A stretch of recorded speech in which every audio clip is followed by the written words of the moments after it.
Frères et sœurs. Alors, j'inviterais Marie-Josée, si tu veux revenir pour... ça va bien aller, tu vas voir.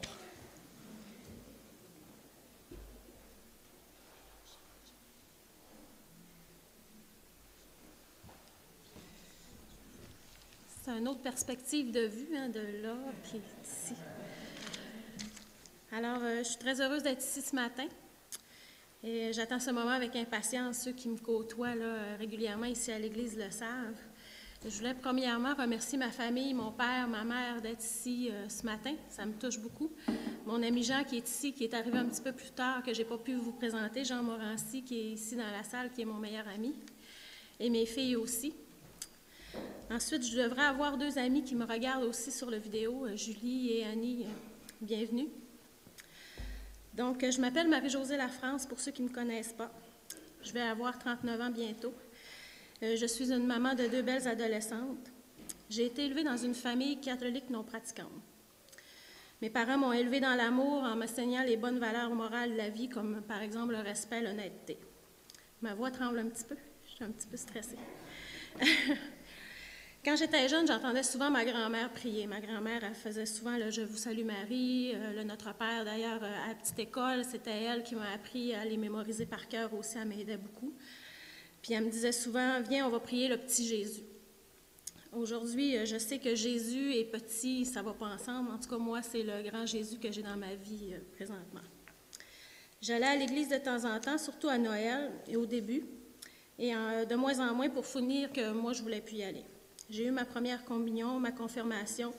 Je me souviens des photos, de la fête qui a suivi, mais pas du sens que tout ça avait pour moi. Honnêtement, je ne comprenais pas ce qui se disait à l'église. Merci. Je suis née à Chicoutimi. J'ai été élevée à La Terrière. La vie m'a amenée de Fermont à Montréal pour faire un retour aux sources ici à Chicoutimi. En 2006, je suis revenue et j'ai commencé à me poser des questions sur la vie, comme par exemple, pourquoi je suis ici sur Terre? Quel est le but de ma vie? Qu'est-ce qu'il y a après la mort? Où est le bonheur? Qui est la puissance qui est en haut?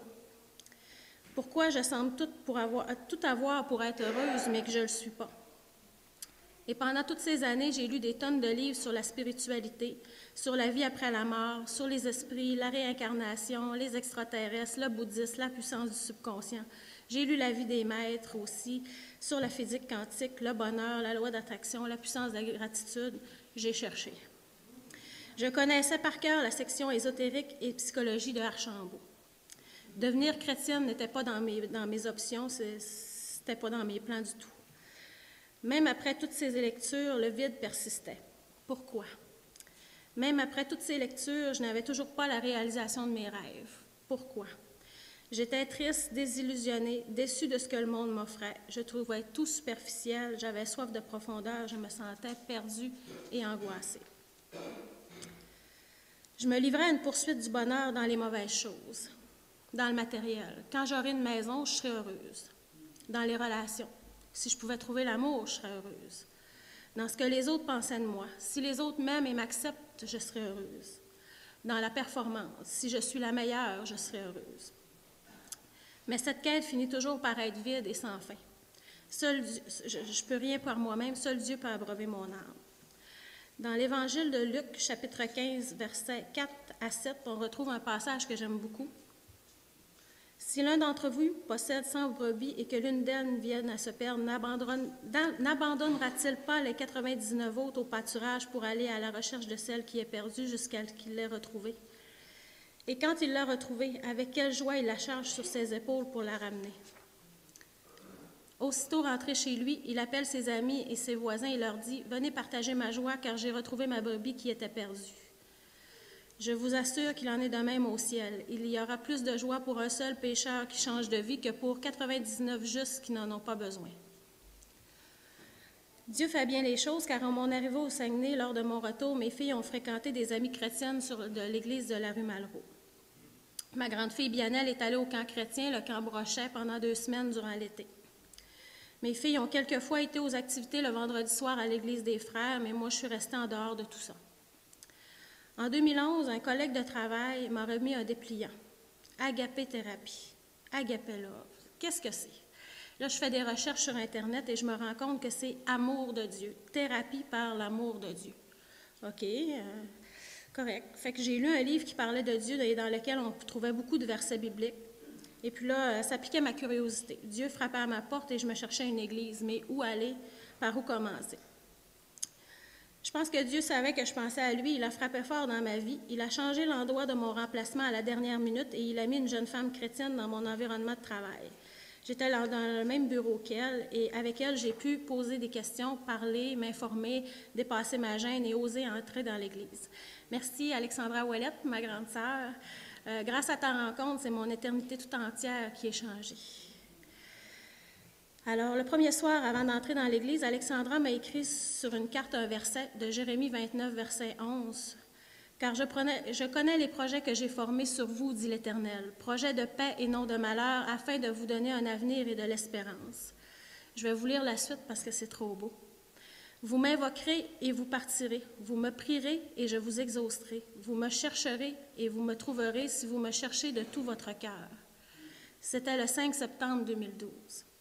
Depuis ce temps, je vais à l'église toutes les semaines, 2 fois par semaine, le mercredi soir et le dimanche.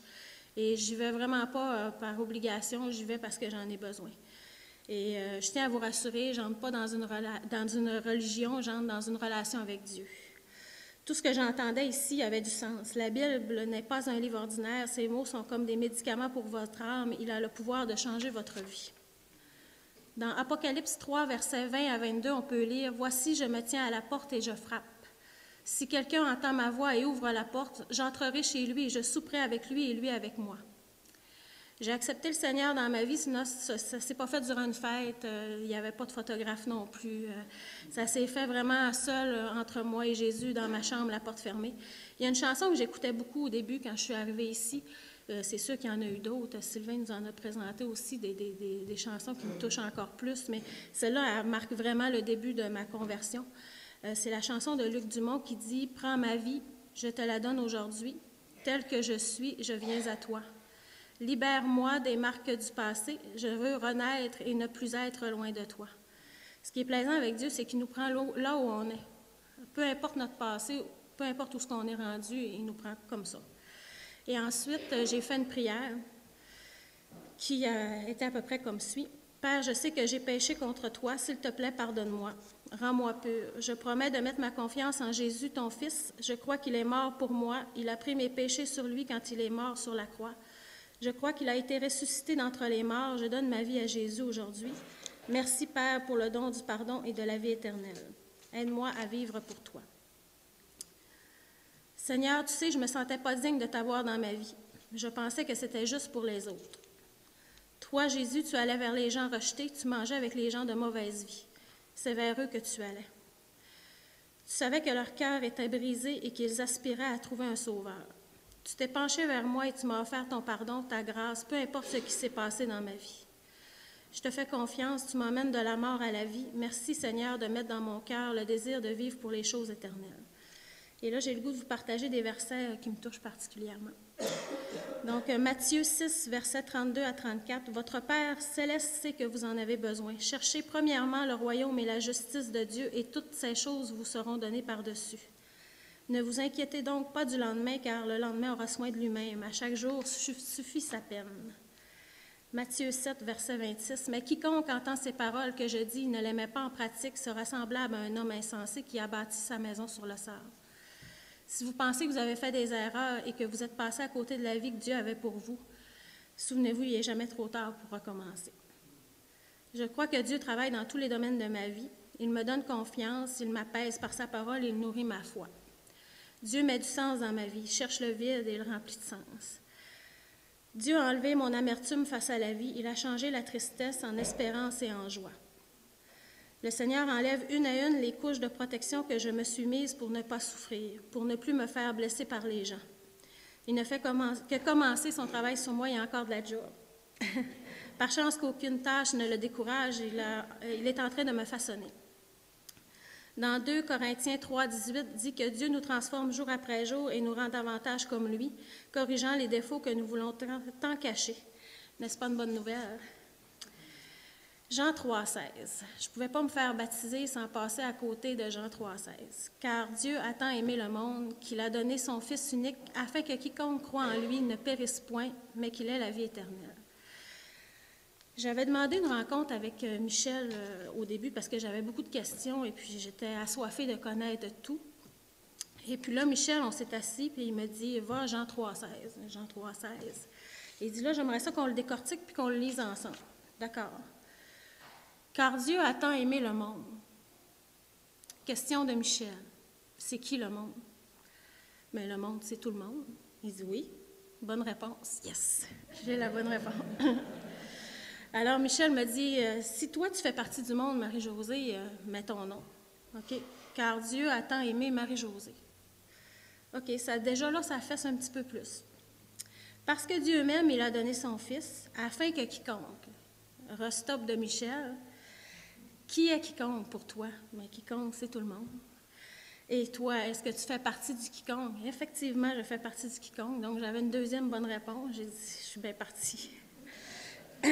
Donc, si tu fais partie des quiconques, mets ton nom, relis le verset Marie-Josée. Donc, j'ai relu le verset d'une autre façon. Car Dieu m'a tant aimé, moi, Marie-Josée, qu'il a donné son Fils unique afin que je ne périsse point, mais que moi, Marie-Josée, j'ai la vie éternelle. Donc, le message que Michel m'a lancé, c'est que je pouvais tout prendre personnel de ce qui était écrit dans la Bible. Puis c'est ce que j'ai fait. Donc, quand Jésus guérit un malade, c'est moi qui le guéris. C'est moi qui ai besoin d'être guéri. Merci Seigneur. Quand Jésus appelle les gens de mauvaise vie à se repentir, à changer d'attitude et à se détourner de leurs péchés, c'est moi que Jésus appelle à me détourner du péché. Merci Jésus. Quand Jésus pardonne les péchés, c'est à moi qu'il pardonne. Merci Seigneur.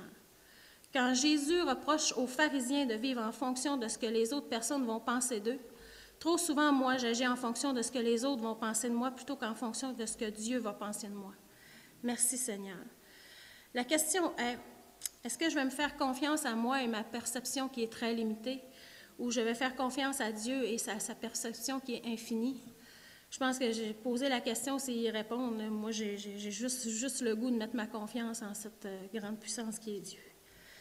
Quand on vient à Dieu, le passé n'a plus d'importance et j'aimerais vous dire que Dieu nous poursuit de son amour. Il veut venir intervenir dans nos vies, il veut nous sauver, il veut transformer nos cœurs.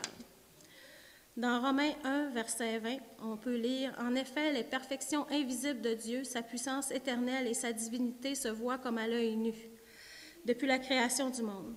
Quand on les considère dans ses ouvrages, ils sont donc inexcusables. Je ne sais pas pour vous, mais moi, je n'ai pas envie d'arriver au ciel et de dire à mon Créateur lors du jugement, « J'ai rien vu, je me suis aperçue de rien, j'ai jamais vu que tu existes, il n'y avait pas de signe, non, j'ai rien vu. Je suis désolée, mais la création est magnifique, c'est complexe, la science n'a pas réponse à tout, puis le hasard n'existe pas. Donc moi, aujourd'hui, je veux passer de la parole aux actes, je veux me faire baptiser. Je veux m'identifier à Jésus. Dieu m'appelle à choisir de vivre selon son plan pour moi. Dieu m'appelle à vivre en relation avec lui. Encore un dernier verset. Et maintenant, pourquoi tarder? Lève-toi, fais-toi baptiser et sois lavé de tes péchés en te confiant dans le Seigneur. C'est Acte 22, verset 16. Aujourd'hui est le jour d'un nouveau départ, d'un nouveau commencement. Seigneur, oubliant ce qui est en arrière, je me porte vers ce qui est en avant maintenant. Amen. Merci.